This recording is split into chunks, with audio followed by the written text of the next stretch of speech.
എനിക്ക് ഈ കല്യാണത്തിന് ഇഷ്ടമില്ല. എന്റെ മുന്നിൽ ഇരിക്കുന്നവരോട് ഒറ്റ ശ്വാസത്തിലാണ് ഞാനത് പറഞ്ഞത്.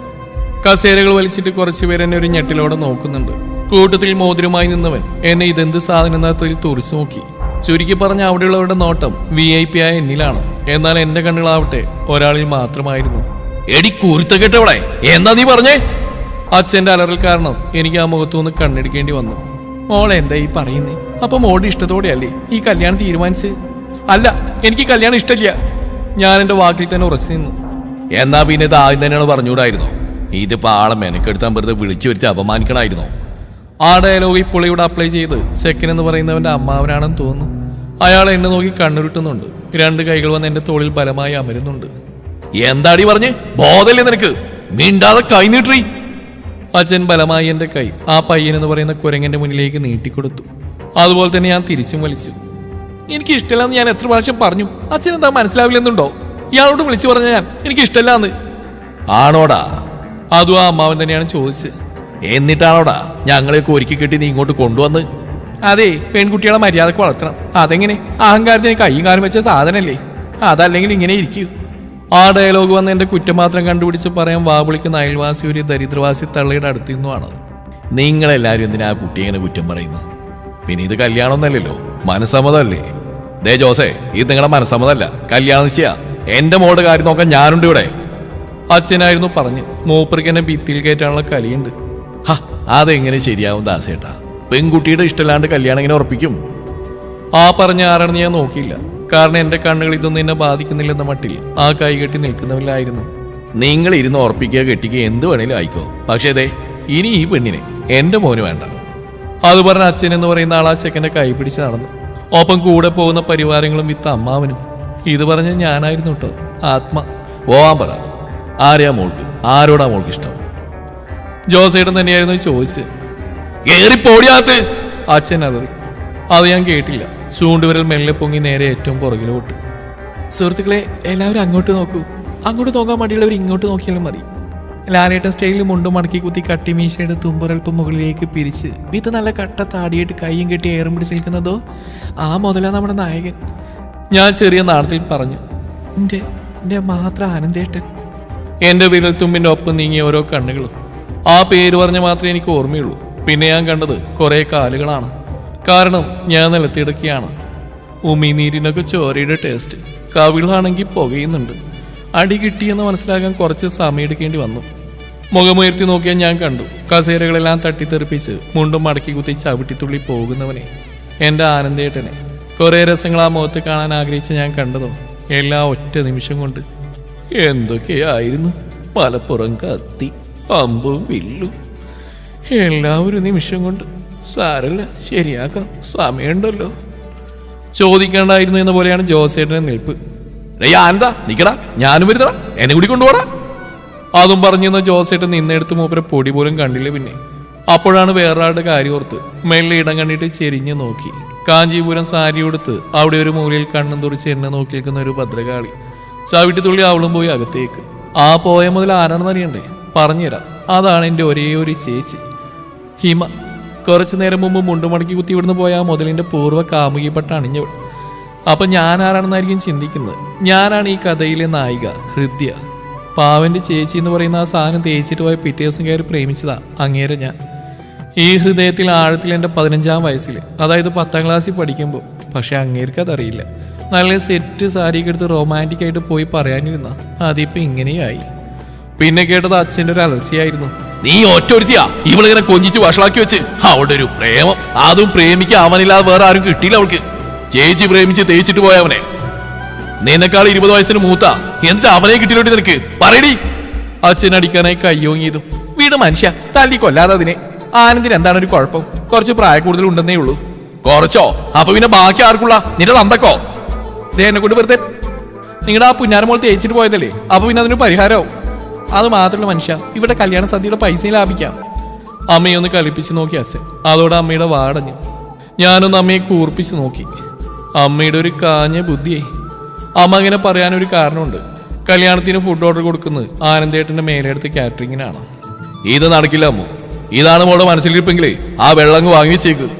എന്നാ അച്ഛാ, എന്നെ അങ്ങ് മറന്നേക്ക്. തൂങ്ങും ഞാൻ ഉത്തരത്തില്. അറിയാലോ എന്നെ നല്ലപോലെ. ഒരാവേശത്തിൽ പറഞ്ഞ അച്ഛൻ്റെ മുഖത്തേക്ക് നോക്കി. ആ മുഖത്ത് അപ്പോൾ നിളിച്ചിരിക്കുന്ന അതിശയഭാവമാണ്. എൻ്റെ മകൾ ഇത്രയൊക്കെ വളർന്നു എന്ന ഭാവം.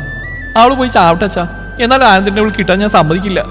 മുടിയും അഴിച്ചിട്ട് ഭദ്രകാളി രൂപം എടുത്ത് വീണ്ടും വന്നു എൻ്റെ പുന്നാര ചേച്ചി. ദുഷ്ട ചേച്ചിയായി പോയി. അല്ലെങ്കിൽ അവൾക്ക് കിട്ടാത്ത എനിക്ക് കിട്ടരുതെന്നുള്ളൊരു വൃത്തികെട്ട കുശുമ്പ്. ദേ ചേച്ചി, ചേച്ചിയാണെന്ന് ഞാൻ നോക്കത്തില്ല. ഒരു ഗൾഫുകാരനെ കണ്ടപ്പോൾ ആനന്ദിനെ തേച്ചിട്ട് പോയതല്ലടി നീ, എന്നിട്ട് വീണ്ടും വന്നിരിക്കുന്ന അവള്. നിനക്ക് വേണ്ടായിട്ടല്ലേ, പിന്നെന്താ? ഞാനും വിട്ടുകൊടുത്തില്ല.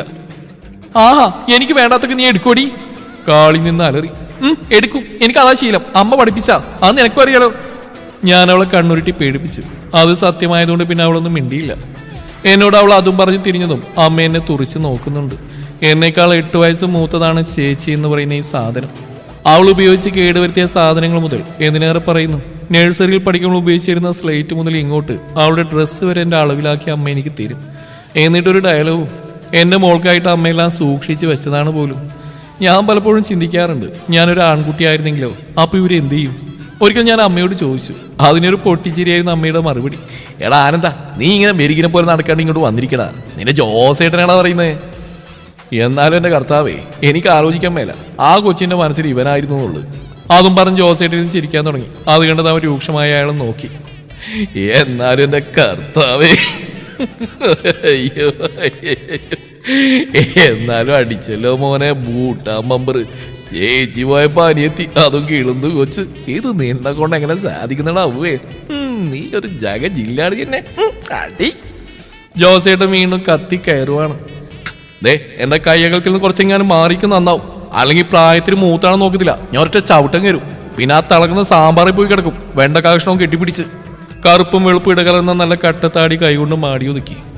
ജോസേട്ടനൊന്ന് പുറകോട്ട് നോക്കി. എന്തിനോ വേണ്ടി തിളക്കുന്ന സാമ്പാർ. മാറിയിരുന്നേക്കാം, ബോധമില്ലാത്തവനാവൻ, ചിലപ്പോ സാമ്പാറിലിട്ടും. ജോസേട്ടാ, കുറച്ച് അകലെ നിന്നാണ് വിളി. ഞാൻ കേട്ട സത്യമാണോ? അതിന് നീ എന്തോന്നാ കേട്ടെ? അല്ല, ആ പെങ്കുച്ചിനെ നമ്മൾ ഹൃദയക്ക് ഇവനെയാണ് ഇഷ്ടം എന്നൊരു കരക്കമ്പി കേട്ടു. മുരിങ്ങാക്കോലിന് ബോഡി ബനിയൻ ഫിറ്റ് ചെയ്ത് ഉള്ളിയും മരിഞ്ഞ് കണ്ണിലൂടെ കണ്ണുനീരൊഴുക്കി കളയുന്ന ആ മുതലാണ് ആനന്ദിന്റെ പെങ്ങളുടെ മകൻ. പേര് ഉമേഷ്. ആളിങ്ങനെയൊക്കെയാണെങ്കിൽ ആളൊരു പാചക വിദഗ്ധനാണ്. എന്റെ ജോസേട്ടാ, ബാക്കിയുള്ളമാരിവിടെ ഓരോ സാധനത്തിന്റെ പുറകെ നടന്ന് ചെരുപ്പ് തേഞ്ഞ മെച്ചം. അല്ലേലും നമ്മളെയൊന്നും ആർക്കും വേണ്ടാലോ. അല്ല, ഇങ്ങനെ ഇത് കണ്ടിട്ടാ ഇപ്പോഴത്തെ പെണ്ണുങ്ങൾക്ക് അല്ലേലും നരകരവുമാരെ മതി. അതും പറഞ്ഞ് ആനന്ദിനൊന്ന് പാളി നോക്കി ഉമേഷ്. അവനാണെങ്കിൽ മൂട്ടിൽ തീ പിടിച്ച അവസ്ഥയിലാണ് നടപ്പ്. ആനന്ദേ, ഞാൻ നോക്കിയിട്ട് നല്ലൊരു അവസരം, പ്രതികാരം ചെയ്യാൻ പറ്റിയ സമയം. നീ അവളെ കിട്ടിയ ആ ഹീമക്കരയോട് പ്രതികാരം ചെയ്യടാ. അവള് നാണം കേട്ടെ. അല്ല പിന്നെ. അവൻ എന്തോ എടുത്തതും എറിഞ്ഞതും ഒരുമിച്ചായിരുന്നു. വെള്ളപൊച്ച് നിൽക്കുന്ന ജോസേട്ടനെ കണ്ട ഉമേഷ് ചിരി പൊട്ടി. മൈദപ്പൊടിയിൽ കുളിച്ചിരിക്കുന്ന ജോസേട്ടൻ അയ്യവാ, നീ എന്തോന്നാണ് ചെക്ക ഈ കാണിച്ചു വെച്ച്? ഇതാ പറയുന്നത്, ഇന്നത്തെ കാലത്ത് ആർക്കും ഒരു നല്ല ഉപദേശം കൊടുക്കാൻ മേലാന്ന്. ഇനി ഇതും പറഞ്ഞങ്ങനെ എന്റെ മുമ്പിലോട്ടെങ്ങാനും വന്നാ ദേ, ഈ ഉപ്പിലിട്ട് വെച്ചിരിക്കുന്ന മാങ്ങ പോലുള്ള മോന്തായം ഇതിന്റെ ഭംഗി കുറച്ചുകൂടി അങ്ങോട്ട് കൂട്ടിത്തരും. ഒരു കല്യാണരാമൻ കളിക്കുന്നു. അവിടെ ഒടുക്കത്തെ ഒരു പ്രേമം മണ്ണാങ്കട്ട ഈ ആനന്ദൊരുത്തിയുടെ മുമ്പിൽ വീണു, ശരിയാണ്. പക്ഷെ ഇനി വീഴില്ല. എന്നാൽ അവൾക്ക് എന്ത് ധൈര്യം ഉണ്ടായിട്ടാ എന്റെ പേര് പറഞ്ഞ്. അവിടെയുള്ള മറ്റു സാധനങ്ങൾ വായുവിൽ ഉയർന്ന് പറക്കാൻ തുടങ്ങി. ജോസേട്ടന്റെ മുഖത്ത് ദയനീയത വാരി നിറച്ചു. എന്തോന്നടേ ഇത്, പൂരം കഴിഞ്ഞ പൂരപ്പറമ്പോ? എടാ, നീ എന്നെ കൊന്നാലും വേണ്ടില്ല. നീ ഒന്ന് ഓർത്തു നോക്കിയേ, ചേച്ചി കാണിക്കാത്ത ധൈര്യ കൊച്ചു കാണിച്ചില്ലേ? മിടുക്കിയാടാ അവള്. അത്രയും പേരുടെ മുമ്പിൽ വെച്ച് എല്ലാവരുടെ ഡയലോഗായിരുന്നു. ഓർത്തിട്ട് ഇപ്പോഴും ഇങ്ങോട്ട് നോക്ക്. ഇവൻ ഏതാണ്, അങ്ങോട്ടല്ല ഇങ്ങോട്ട്. കണ്ടോ എന്റെ രോമം വരെ എഴുന്നേറ്റിരിക്കുന്നത്? രോമാഞ്ചം കയറിപ്പോടാ, സത്യമായിട്ട് രോമാഞ്ചം. എന്നാ അവനെ നിങ്ങളെ കെട്ടിക്കോ, സമയം പോയിട്ടില്ല. ദേ, ആനന്ദിന്റെ ജീവിതത്തിൽ ഇനി ഒരു പെണ്ണില്ല, ഇനിയൊട്ടും ഉണ്ടാവാനും പോകുന്നില്ല. അതിന് വെച്ചതാണ് ഈ വെള്ളങ്കി, അതങ്ങ് വാങ്ങി വെച്ചേര്. പിന്നെ ആ കുട്ടി ദേവാങ്കിരോടും കൂടെ പോയി പറഞ്ഞേക്ക്. അതും പറഞ്ഞ് ബുള്ളറ്റ് സ്റ്റാർട്ടാക്കി അവിടുന്ന് പോയിരുന്നവൻ. ഹൈ ഡാ, ഒന്ന് അവിടെ നിന്നേടാ നീ. ഞാനൊന്ന് പറഞ്ഞോട്ടെ, നീ ആർക്ക് വേണ്ടിയാടാ ബ്രഹ്മചാരിയാൻ പോകുന്നത്? നിനക്കിട്ട് പണിയൊന്നും പോയവൾക്ക് വേണ്ടിയിട്ടാ. അവള് കെട്ടി ഇതിനുള്ള വാശി തീർക്കും പോലെ നാടകത്തിന് പ്രസവിക്കുകയും ചെയ്തു.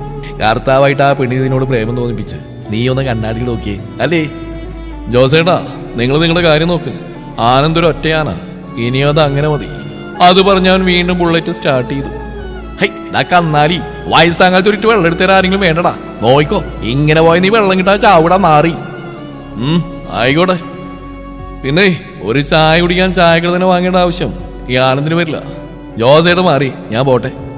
ഞാനൊരു കാര്യം ചോദിച്ചോട്ടെ, നിനക്ക് മറ്റേ ഈ വികാര വിചാരങ്ങള് അങ്ങനെയൊന്നുമില്ലേ? എടാ, ഇനി നീ വല്ലം മറ്റേതെങ്ങനെയാണോ? ആണോ? അയാളൊരാക്കിയ ചിരിയോട് അവനോടായി ചോദിച്ചു. ദേ ജോസേട്ടാന്ന് വിളിച്ച വാ കൊണ്ട് പൂന്തേനരുവി പാടിക്കരുത് തന്നെ കൊണ്ട് മുന്നിന്ന് മാറിക്കോ. നിങ്ങൾക്ക് അതാവും ആരോഗ്യത്തിന് നല്ലത്. ഇല്ലെങ്കിൽ ഈ മോന്ത പിടിച്ച് ഈ റോട്ടിലിട്ട് ഞാൻ ഒരച്ചെടുക്കും കേട്ടാ. തൽക്കാലം നാളത്തേക്കുള്ള സദ്യയുടെ കാര്യം നോക്ക്. അതും പറഞ്ഞിട്ട് അവിടെ നിന്ന് അവൻ പോയി. ഹോ, എന്നോടൊന്നും ഒരുത്തി ഇതുപോലെ ഒന്നും പറയുന്നില്ലല്ലോ ഈശ്വര. അതിനെങ്ങനെയാ എറിയാനറിയുന്നവരുടെ കയ്യിൽ ദൈവം പടി കൊടുക്കില്ലല്ലോ. അതും പറഞ്ഞുകൊണ്ട് ഉമേഷ് അങ്ങോട്ടേക്ക് വന്നു. ജോസേട്ടാ, എന്റെ സ്ഥിതി ഇത് തന്നെയാ. നിങ്ങളൊന്ന് അങ്ങേരെ എന്നെ നോക്കി. അങ്ങേരെ കണ്ട എന്തിനും ഭംഗിയൊന്നുണ്ടോ? ഒരൊറ്റയാൻ പോലും സാധനം. അതേടാ, ആ പറഞ്ഞ കാര്യം നേരാ. ഒറ്റയാനാണ് അവൻ. പക്ഷേ കാണാൻ ഒരു ആനച്ചന്തെല്ലാം ഉണ്ട്. നീ നോയിക്കോ മോനെ, അവനെ അവള് തളക്കും. പുലിയാവള് പെൺപുലി.